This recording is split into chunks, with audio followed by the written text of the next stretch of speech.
A primera vista, es como tantos otros aviones de combate de la época, tosco pero sólidamente construido.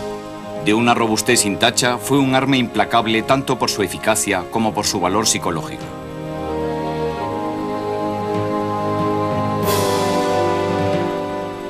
En condiciones de superioridad aérea, este biplaza de alas de gaviota resultó terrorífico, haciendo aquello para lo que fue diseñado, el ataque al suelo. Sin embargo, muy vulnerable a los cazas, solo unas pocas tripulaciones, las muy expertas o las últimas en incorporarse, sobrevivieron al conflicto. El Stuka destruyó y fue destruido a mansalva. Este es uno de los pocos Junkers 87 Stuka que quedan. Sobrevive en el Museo de la RAF en Hendon como testimonio de la capacidad nazi para la producción de aviones con propósitos específicos como el bombardeo en picado. Sus líneas no son airosas, pero el Ju-87 se construyó con una sola misión: ser el tanque del cielo, cuando disponía de protección aérea suficiente. Esta fue una misión que realizó a la perfección, por lo menos en la primera parte de la Segunda Guerra Mundial. A partir de 1942, el aparato empezó a mostrar su edad. Su obsolescencia estaba próxima. Arma clave de la Luftwaffe, el Ju-87 fue utilizado por otras fuerzas del eje que también aprovechaban las nuevas técnicas de guerra desarrolladas en los años 30. El núcleo central era el nuevo concepto de Blitzkrieg, la guerra relámpago, ataques fulminantes por tierra intensamente apoyados desde el aire.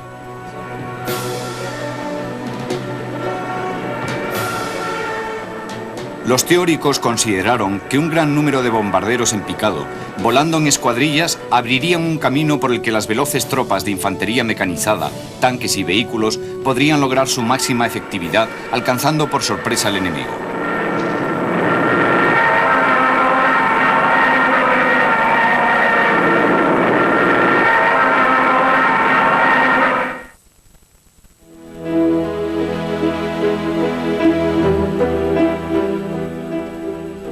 El interés alemán por las técnicas de ataque al suelo no data de los años 30, la etapa previa a la Segunda Guerra Mundial.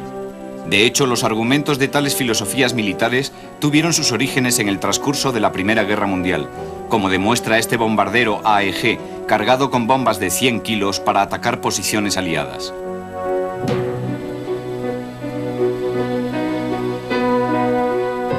En la Primera Guerra Mundial, las operaciones de la infantería fueron la peor de las pesadillas.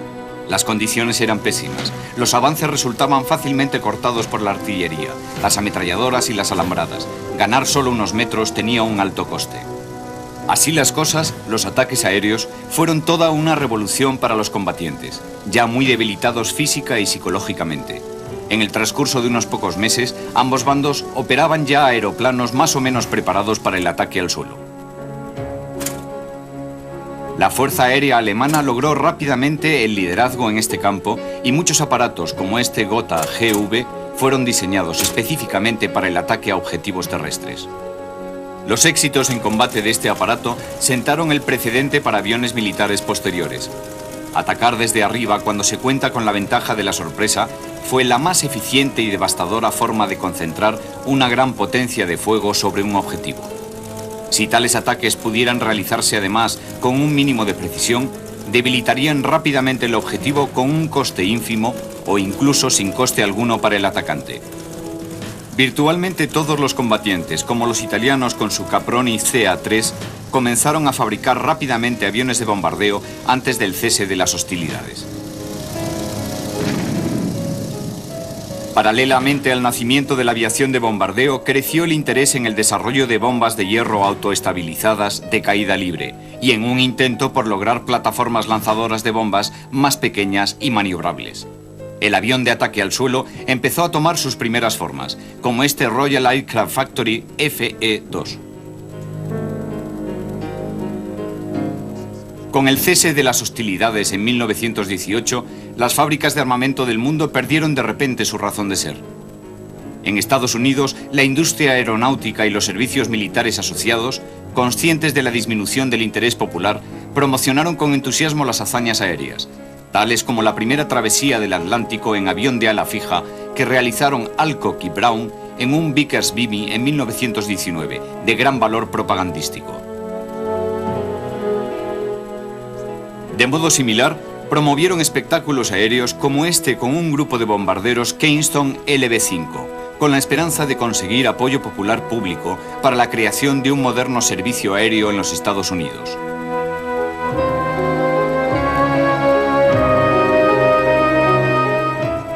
Las bombas y los bombarderos aumentaron su prestigio cuando el entonces teniente coronel Billy Mitchell demostró las posibilidades del arma aérea hundiendo el viejo acorazado alemán jubilado Ostfriesland en julio de 1921.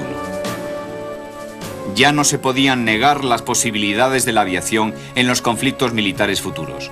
Las bombas y el resto de las armas que pudieran lanzarse desde el aire ofrecían un medio prácticamente imparable de atacar al enemigo, incluso dentro de sus propias fronteras. Ningún blanco era invulnerable, ya se tratara de una estructura de cemento en tierra o un barco de acero en el mar. El éxito de la demostración de bombardeo de Mitchell destruyó el mito de la inmunidad de los acorazados y por lo tanto de la inmunidad de cualquier otro instrumento de guerra.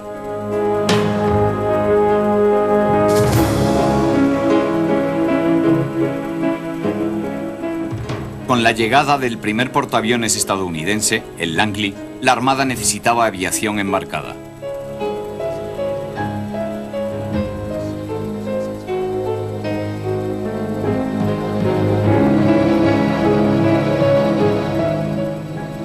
A partir de esos requerimientos, la Naval Aircraft Factory produjo una serie de biplanos eficientes. Se buscaba ante todo aparatos que pudieran bombardear en picado, simplemente porque eso era lo que producía entonces los resultados más precisos.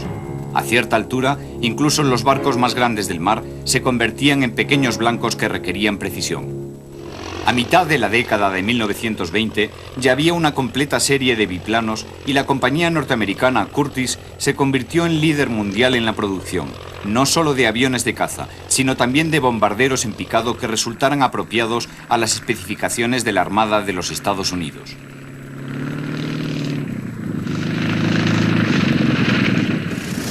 Al terminar la década, el biplano era aún lo máximo en aviones de un solo motor, aunque algunos fabricantes empezaban ya a experimentar el monoplano, concepto que tuvo que luchar contra las convenciones de la época.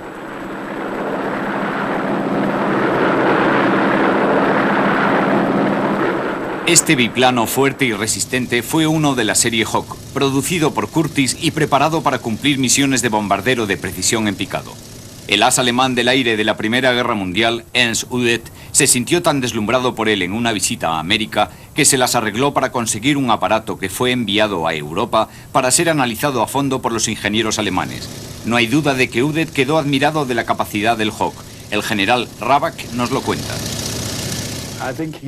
Creo que se enamoró del avión de la Curtiss. Nos dijeron que la compañía americana le regaló uno, creo, y él lo trajo. Ese fue nuestro primer Stuka.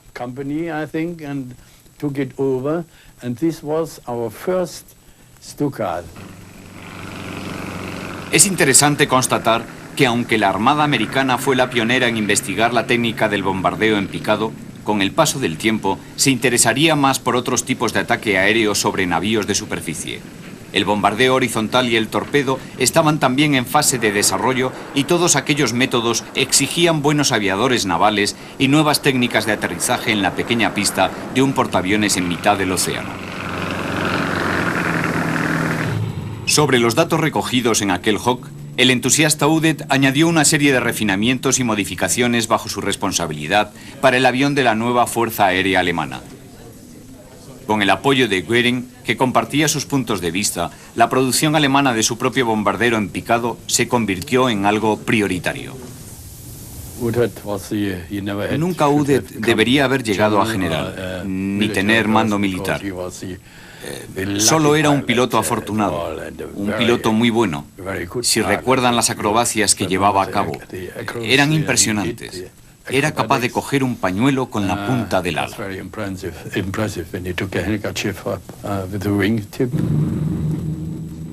Ciertamente, la pasión de Udet por los aviones ágiles se vio reflejada en aquel primer bombardero en picado alemán, el Henschel 123. Eficaz y resistente, fue considerado uno de los mejores de su clase. El Arado 95 fue otro avión similar de esa época. Aunque voló con posterioridad al Henschel, mantenía todavía algunos de sus rasgos básicos: un gran motor radial y tren de aterrizaje fijo totalmente carenado. También tenía una gran agilidad y se decía que era fácil de pilotar, pero nunca fue utilizado como avión con base en tierra, aunque sí cumplió un corto servicio como avión naval operando desde grandes barcos de guerra alemanes. Al final, la versión con base en tierra fue exportada, aunque quizá debería haber sido más considerado en Europa, dada su capacidad de bombardeo en picado.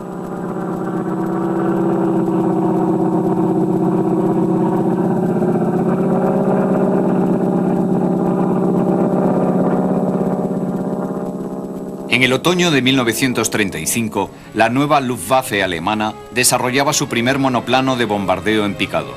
Concebido como sustituto del Henschel 123, el primer prototipo de Stuka Ju-87 supuso su gran esperanza para el futuro.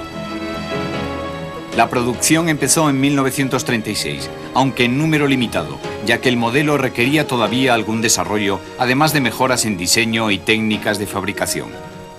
Los primeros prototipos de Ju-87 equipaban paradójicamente motor inglés Rolls-Royce Kestrel, a falta de mejores motores de fabricación alemana. Sin embargo, las unidades de serie incorporaron motores Jumo de 12 cilindros en V invertida, refrigerados por líquido, también fabricados por Junkers. Durante la vida operativa de los Stuka, su célula incorporó motores cuya potencia aumentó de los 600 iniciales a los 1300 caballos del Jumo 211 de inyección. Los pilotos de la Luftwaffe requirieron también un periodo de aprendizaje para desarrollar nuevas estrategias de uso de este nuevo avión de combate. La posición de ataque en picado requería especiales habilidades que no se habían solicitado antes de los pilotos. Para ampliar al máximo el poder de ataque de los 87, fueron necesarias muchas horas en vuelos de formación de ataque. El Stuka llevaba una bomba de hasta 1800 kilos y el piloto disponía de una ventanilla en el suelo para comprobar que el arnés la hacía descender fuera del alcance del disco barrido por la hélice antes de liberarla, algo específico de los bombarderos en picado. El ala doblada del Stuka proporcionaba la sustentación necesaria para los bombardeos en picado y con el tren de aterrizaje fijo sobre su vértice evitaba problemas de alcance de la hélice con el suelo. Unos grandes flaps del borde de salida típicos de muchos modelos Junkers de la época ayudaban a estabilizar el aparato, especialmente en su picado.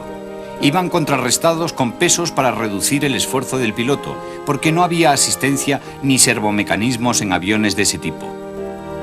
Los contrapesos se extendían por toda la longitud del ala. Este ala tenía que ser extraordinariamente fuerte. Primero para soportar el esfuerzo de devolver el avión a la horizontal tras la picada y también por alojar el tren de aterrizaje fijo que tenía que absorber el impacto del aterrizaje. En conjunto, los Ju-87 carecían del refinamiento y nivel determinado que disfrutaban los aviones de caza. La razón era sencilla: su misión solo exigía operar a modestas velocidades que nunca superaban los 410 km por hora. Por lo tanto, no se hizo ningún intento por limar salientes, montantes ni protuberancias. Incluso el tren de aterrizaje tipo pantalón era un mecanismo de lo más básico.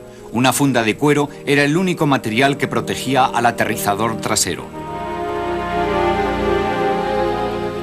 Los miles de remaches que salpican todo el ala nunca fueron nivelados con la superficie, como lo habrían sido en un avión potencialmente más rápido.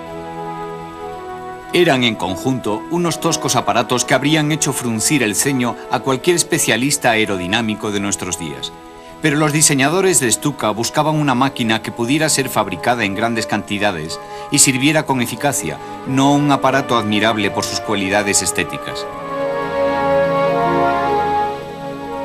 Este férreo pragmatismo produjo una admirable adecuación del aparato al campo de batalla. En los diversos frentes en los que debió combatir, el aparato pudo siempre ser reparado con facilidad y resultó adaptable a las improvisaciones. Incorporaba destellos de una gran inteligencia. Si el enemigo volaba la pata de una rueda, la pata restante imposibilitaría el aterrizaje de emergencia. Para tales casos, ambas patas iban equipadas con una carga explosiva que volaba también la pata superviviente. El Stuka no estaba indefenso. Llevaba ametralladoras sencillas o dobles en la parte trasera de la cabina, en popa, y aunque tenían sus limitaciones, podían hacer mucho daño. La estructura de la cabina iba equipada con cristal blindado de gran calibre.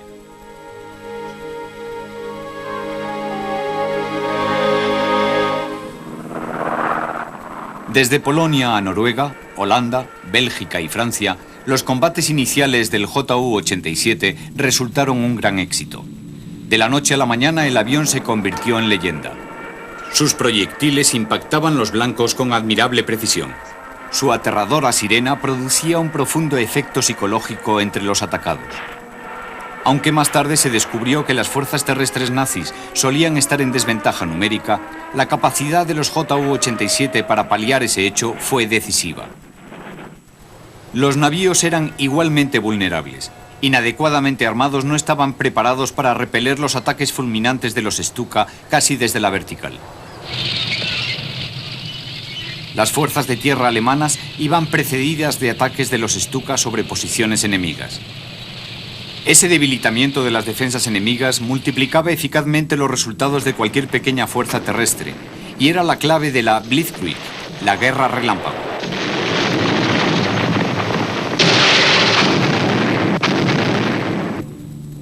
Los Ju-87, que al principio volaban sin encontrar oposición por los cielos de Europa, ganaron una reputación en la Luftwaffe y entre las fuerzas terrestres alemanas que fue más allá de los logros reales del avión.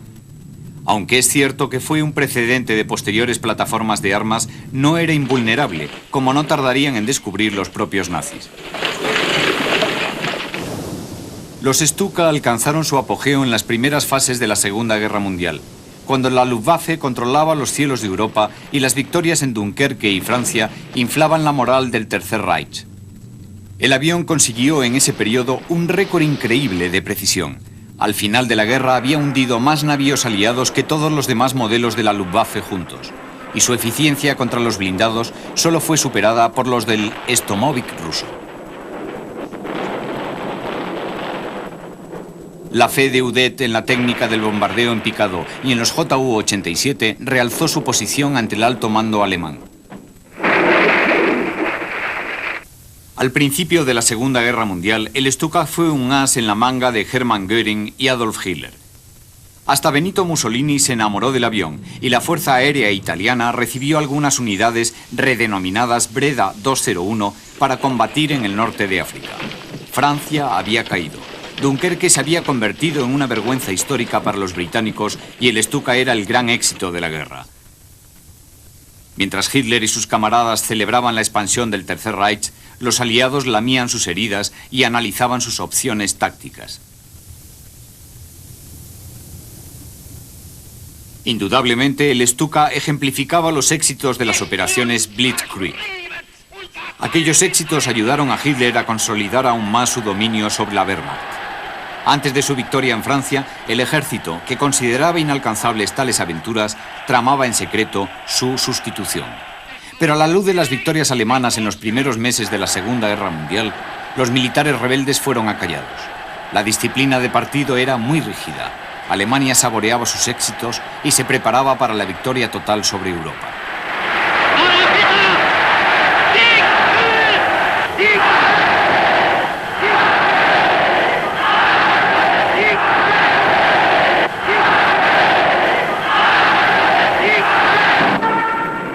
Udet comprobó muy pronto el impacto psicológico que producía la sirena de los Stuka al descender en picado.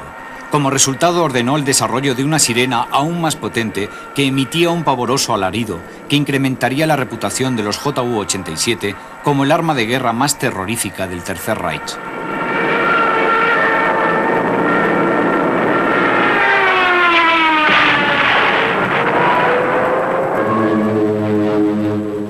El desastre aliado en Dunkerque, la destrucción de la anacrónica línea Maginot en Francia y las debacles aliadas de aquella época contaron con poca o nula resistencia aérea. Mientras Göring y sus ayudantes se felicitaban por esos éxitos prematuros, Gran Bretaña asumió la lección de Dunkerque y se prometió nunca más. Hasta la batalla de Inglaterra, los Ju-87 habían operado prácticamente sin oposición. Sobre tierra y mar, los cazas de la Luftwaffe los protegían desde el aire y la artillería antiaérea del enemigo había sido prácticamente inutilizada por las fuerzas terrestres nazis. Los bombardeos en picado a alta velocidad se realizaban sin estorbos y los pilotos de los Stuka podían concentrarse, que era en realidad lo prioritario para que sus proyectiles alcanzaran con precisión el blanco.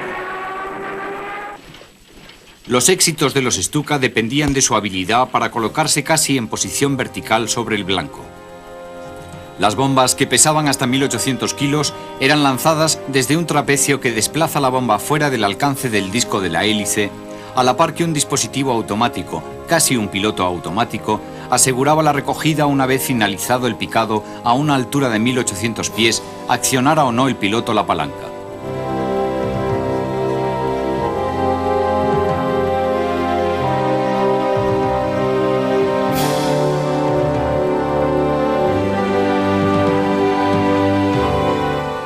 La experiencia obtenida en la Legión Cóndor había mostrado que el piloto podía perder la visión durante la maniobra de recogida, perdiendo el control del avión.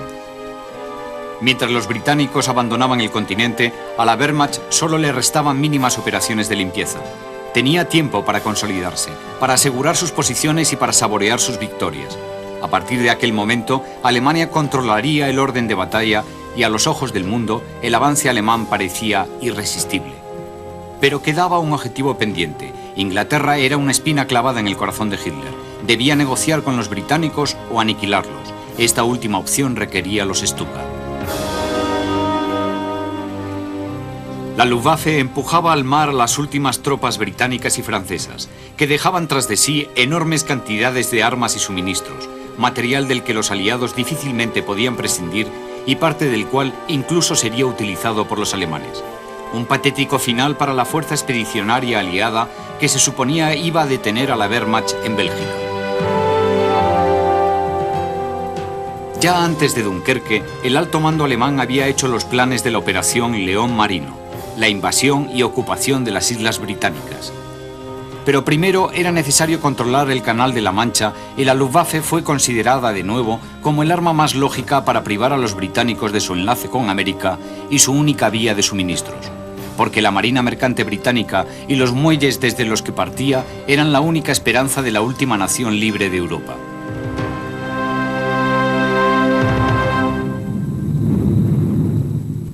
Utilizando hidroaviones de reconocimiento, la Luftwaffe batió las costas británicas. En cuanto identificaban un objetivo, transmitían rápidamente la información por radio a las escuadrillas de JU-87, preparadas para cortar la línea de suministros británica. En los terribles días inmediatamente posteriores a Dunkerque, los Stuka sembraron el terror entre los barcos ingleses. Pero pronto, la superioridad de los bombarderos en picado se vería puesta a prueba y su punto débil saldría a la luz.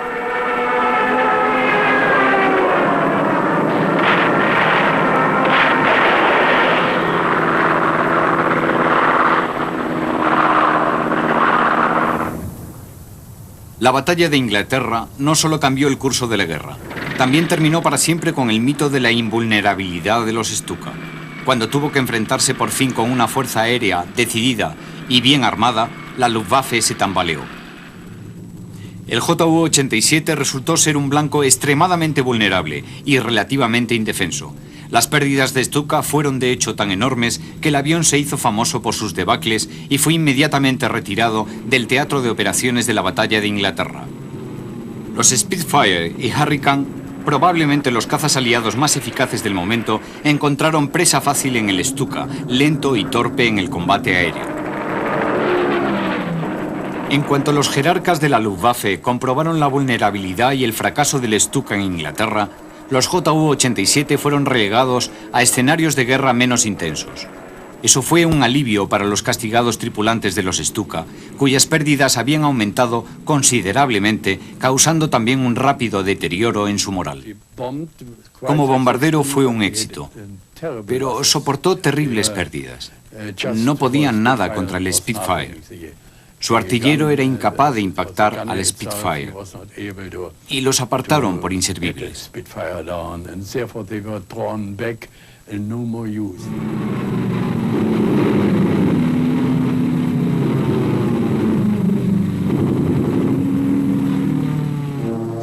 Aunque el mito del Stuka se había derrumbado, este modelo siguió siendo una parte importante del plan de guerra alemán. De hecho, aunque su eficacia sobre Inglaterra fue mínima y el avión se demostró muy vulnerable a la acción del enemigo, cuando la batalla de Inglaterra se acercaba al final, las órdenes de producción de Stukas habían aumentado. Valorando el papel de los Stuka, se llegó a la conclusión de que estos aviones habían sido en realidad apéndices de la infantería y artillería terrestre y no otra cosa. Aunque la Luftwaffe y sus Ju-87 confundieron y aterrorizaron a las fuerzas enemigas, fueron en realidad la infantería y la artillería las que afianzaron las conquistas en tierra. El alto mando alemán decidió ignorar el fracaso de la Luftwaffe sobre Inglaterra y se preparó para otro frente, Rusia. A pesar de perder su leyenda de invencibles, el trabajo de los Ju-87 estaba lejos de terminar. Su empleo en el norte de África en apoyo del Afrika Korps, en Rusia, en Yugoslavia y en todas partes a donde llegó la dominación nazi, tuvo un valor inestimable en las pocas victorias que el Tercer Reich obtendría ya desde aquel momento hasta el cese de las hostilidades. Hans Ulrich Rudel, quien con el tiempo se convertiría en el más famoso piloto de Stuka de la Luftwaffe, llevó a cabo más de 2.500 misiones operativas con este aparato, atacando todos los blancos concebibles, incluido un acorazado ruso. Destruyó más de 500 blindados enemigos y fue derribado al menos en una docena de ocasiones. Pilotó el Ju-87 hasta las últimas semanas de la guerra, perdiendo una pierna en el combate y sufriendo también otras varias heridas graves.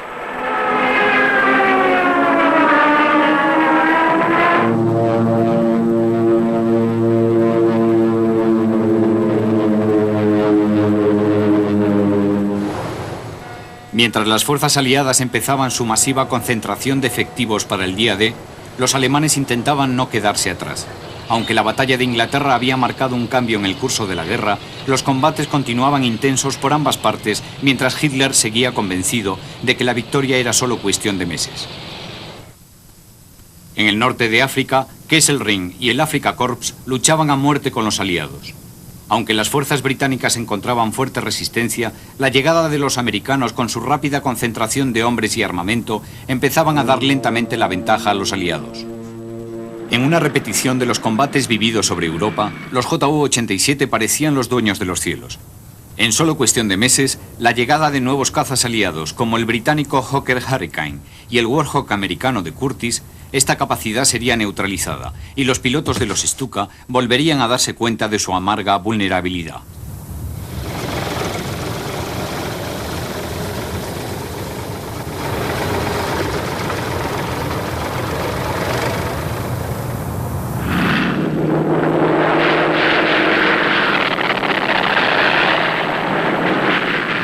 Aún más frustrantes para las potencias del eje serían los contraataques de bombardeo aliados.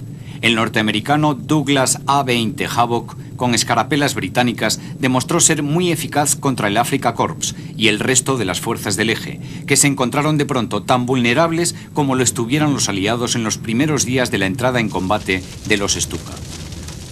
Una vez más, la pérdida de la superioridad aérea fue el talón de Aquiles de los Ju-87. Los contraataques aliados fueron muy efectivos y causaron una pérdida considerable de vidas y una destrucción masiva de material.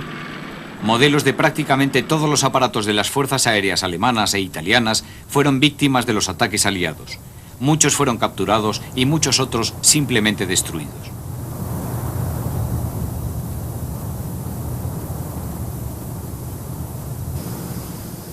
A medida que la guerra en África se acercaba a su fin, Kesselring y sus ayudantes seguían manteniendo la fachada de una victoria inminente.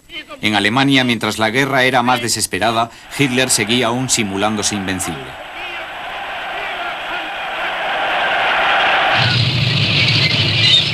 Al Führer aún le quedaban dos pequeñas victorias por saborear, Yugoslavia y Grecia. En ambos casos se emplearía el método de la Blitzkrieg, ya probada con éxito. Pero la áspera campiña yugoslava proporcionaría también cobijo al tenaz movimiento de resistencia partisano que se crearía de inmediato.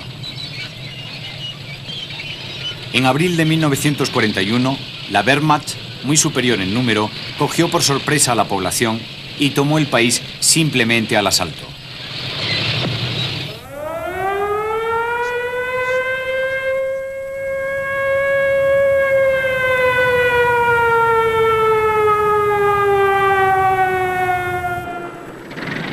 Una vez más, fue un trabajo para los Stuka. En la campaña de Yugoslavia se emplearon más de 400 aviones de este y otros tipos similares. Volaron casi con total impunidad, ya que superaban ampliamente a la humilde Fuerza Aérea Yugoslava.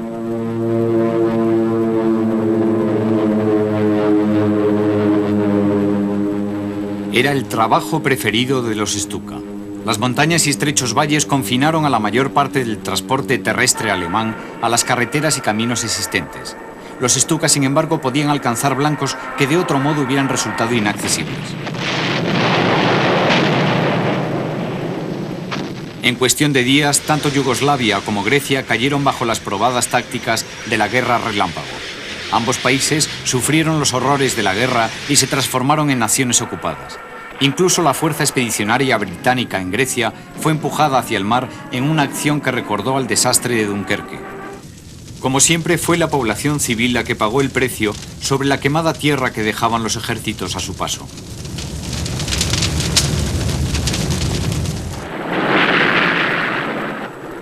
La campaña griega fue apoyada también por la Fuerza Aérea Italiana. Algunos de esos aviones eran Ju-87, construidos en Italia, parte de un grupo de 600 fabricados bajo licencia por la compañía Breda.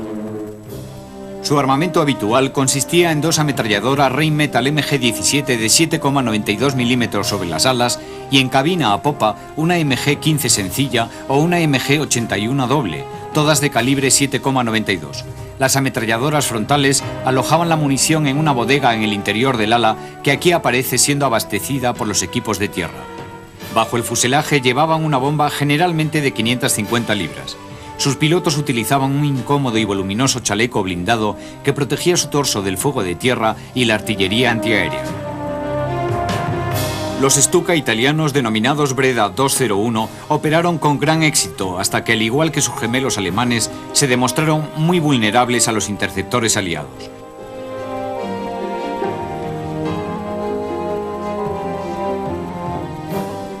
La preocupación en Italia por la vulnerabilidad de los Ju-87 empezó tras la Operación León Marino y el consiguiente fracaso de los Stuka en los ataques a navíos en la costa británica. A decir verdad, el avión no había fracasado por completo, simplemente había por fin sucumbido a la implacable persecución de los Hurricane y Spitfire. Antes de los Stuka, la Fuerza Aérea Italiana carecía de modernos aparatos de bombardeo en picado. Los Stuka sirvieron para cerrar un gran vacío, en particular a la hora de apoyar las operaciones de las tropas de tierra. Pero en la práctica, uno de los principales problemas fue que el mal entrenado ejército italiano carecía de habilidad para coordinarse con sus fuerzas aéreas y, peor aún, la comunicación entre las alas tácticas alemana e italiana era casi inexistente. Hacia mitad de 1941, los Ju-87 debían haber sido ya reemplazados. Un bombardero de dos motores, el Messerschmitt 210 Hornet, había sido apadrinado personalmente por Ernst Udet. Pero el 210 fue un desastre completo. De prestaciones insuficientes, cuando se vieron sus fallos, había ya más de 1000 en la cadena de producción. Como resultado, los 87 tuvieron que seguir combatiendo. Incluso en 1943, el año en que los alemanes empezaban a fabricar aviones a reacción, se produjeron todavía más de 1000 Stukas. Un avión completamente anticuado en diseño, pero capaz aún de cumplir su función principal.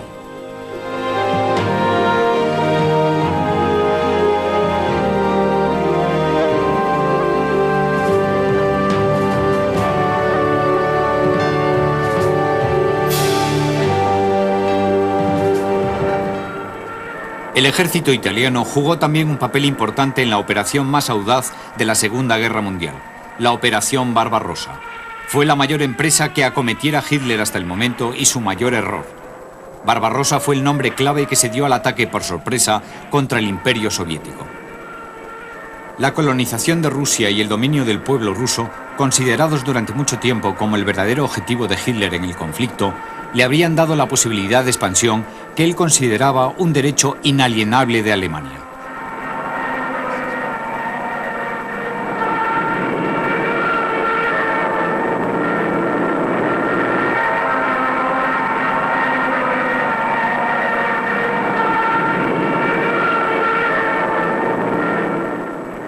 Se emplearon más de 290 Stuka alemanes, 3 millones de hombres, 600.000 vehículos y 7.000 piezas de artillería.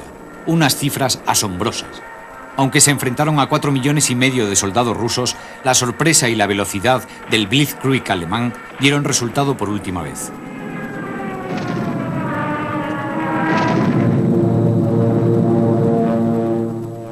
Fue la batalla más larga de la historia. Los alemanes podían presumir de dominar los cielos y sus fuerzas terrestres cosecharon grandes éxitos en los combates iniciales. Solo el primer día, la Fuerza Aérea Rusa perdió más de 1.800 aviones frente a solo 35 alemanes. Solo los Stuka habían destruido más de 700.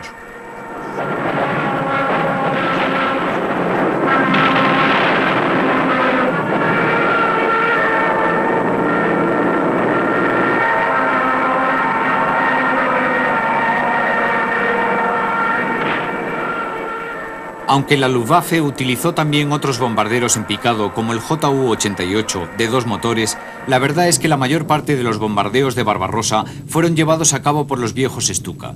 Una guerra que Hitler había predicho que acabaría antes de Navidad se prolongaría durante varios sangrientos años.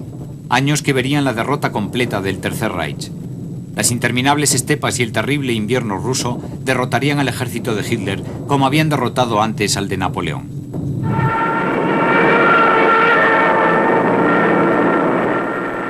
Estas imágenes muestran el terrible poder de fuego de los Stuka. Se pueden observar las balas trazadoras disparadas por las ametralladoras del avión instantes antes de soltar su bomba principal.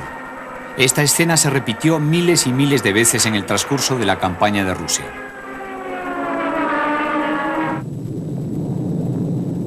Pero ya entonces, todos los intentos de mejorar el 87 para mantenerlo competitivo frente a los interceptores aliados estaban ya casi agotados. La Luftwaffe había recurrido incluso a retirar el carenado del tren de aterrizaje para reducir peso y mejorar su aterrizaje sobre barro.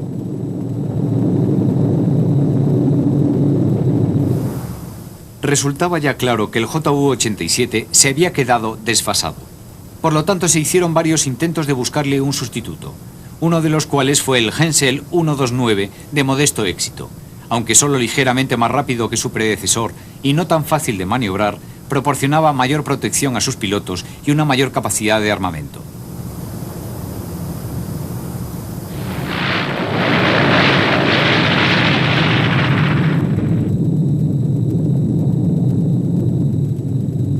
Con la seguridad que en teoría le daban sus 2 motores, en este caso un par de non-ron radiales en doble estrella de 14 cilindros y 700 caballos, el HS-129 alcanzaba una velocidad máxima de 407 km por hora. Iba equipado con 2 ametralladoras de 7,9 milímetros, 2 de 20 milímetros y un cañón de 30 milímetros. Podía llevar 4 ametralladoras adicionales y hasta 300 kilos de bombas. Una carga devastadora en una combinación diseñada para atacar tanto blindados rusos como posiciones de tierra. Las 2 ranuras a los lados del fuselaje muestran las posiciones del cañón.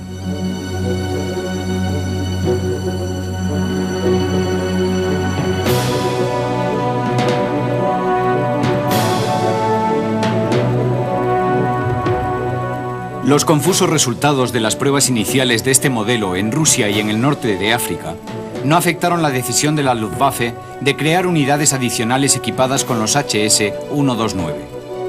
Se concentraron unidades operativas en Trípoli, Túnez y Cerdeña, donde solo rindieron un servicio mediocre. Esos aviones se trasladaron luego al frente del este para combatir la masiva concentración de blindados rusos.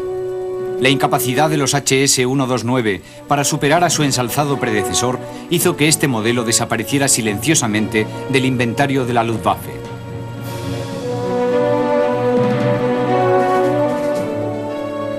Otro de los aspirantes al honor de sustituir al Ju-87 fue una derivación del poco ortodoxo pero elegante Focke-Wulf FW-189. Presentado inicialmente en 1941 como un monoplano de reconocimiento táctico y apoyo directo, fue denominado Das Fliegende Auge, el ojo volador. Con su gran superficie acristalada y cola de doble viga, resultaba ideal para la misión asignada.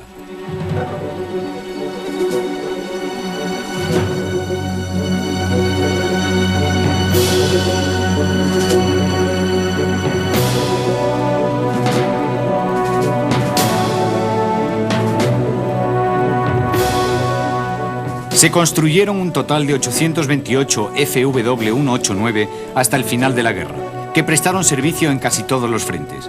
Su uso fue intensivo en el norte de África y en el frente del este. A pesar de su frágil aspecto, el FW-189 era un avión fiable y resistente. Su utilidad sobrepasó todas las expectativas y resultó ser un blanco difícil para los aliados. Eso se debía, en parte, a su sorprendente agilidad, su capacidad de soportar un gran castigo y la eficacia de su modesto armamento defensivo. Incluso sobrevivió a los famosos Tarán, intentos de derribo por colisión de aviones rusos, volviendo a veces a la base sin la mitad de la superficie horizontal y vertical de cola.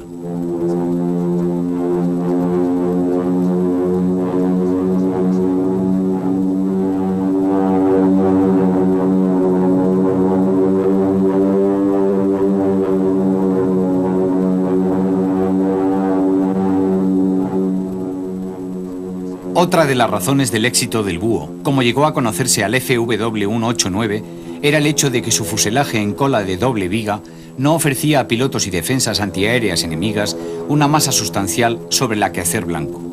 Eso, y el hecho de que el avión gustaba mucho a sus tripulaciones y equipos de tierra, provocó que la Luftwaffe buscara la posibilidad de confiarle otras misiones, además de la del humilde papel de avión de observación.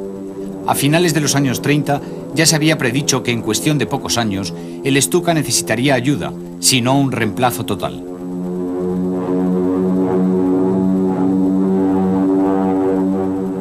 En 1938 se inició un programa de pruebas para desarrollar una variante blindada de ataque al suelo del Focke-Wulf de doble cola con diversas modificaciones en su estructura.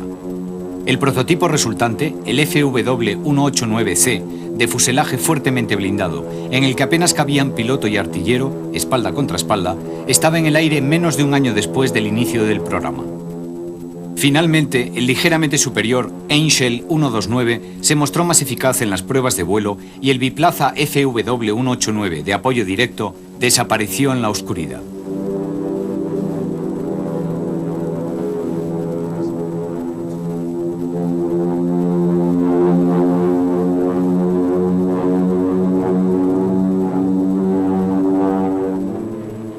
Por aquel entonces, el más famoso con mucho de los aviones de ataque al suelo aliados era el ubicuo Stomovic, fabricado por Ilyushin.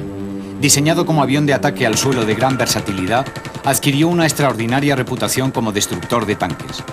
Los alemanes lo denominaban con temor la muerte negra, y los rusos, que lo adoraban, lo llamaron el tanque volador o el jorobado. Otras fuerzas aéreas aliadas empezaron a comprender también el fuerte potencial de los aviones blindados de ataque al suelo.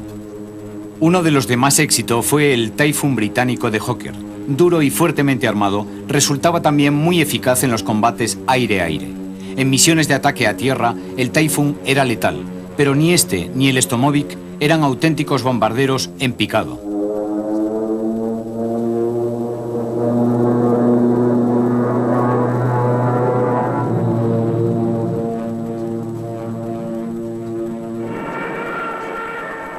En el teatro de operaciones europeo, el Stuka fue prácticamente el único bombardero en picado monomotor con base en tierra. Es cierto que tanto británicos como norteamericanos modificaron varios aviones de caza para cumplir misiones similares, pero ninguno fue especialmente diseñado para ello, como los 87.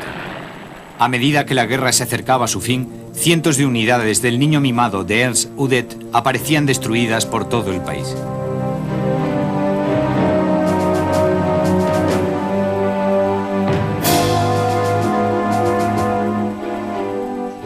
La táctica del bombardeo en picado apareció y desapareció en una sola década, superada por las mejoras aliadas en los visores y sistemas de puntería que proporcionaron una gran precisión a los bombarderos horizontales aliados.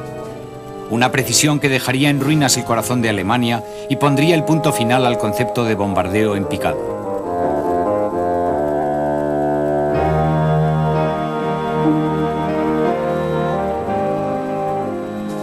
Una forma de combate totalmente distinta, adaptada a partir de una idea americana y desarrollada con pasión por la resucitada Luftwaffe, pero cuyos éxitos en la práctica fueron solo parciales. El bombardero en picado Stuka siguió cumpliendo otras misiones de ataque a tierra y como destructor de tanques simplemente porque no había otro avión disponible.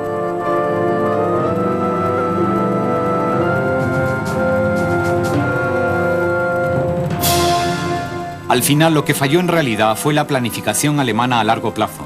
Pero el Stuka 87 dejó una marca indeleble en aquellos que presenciaron sus ataques o en los que simplemente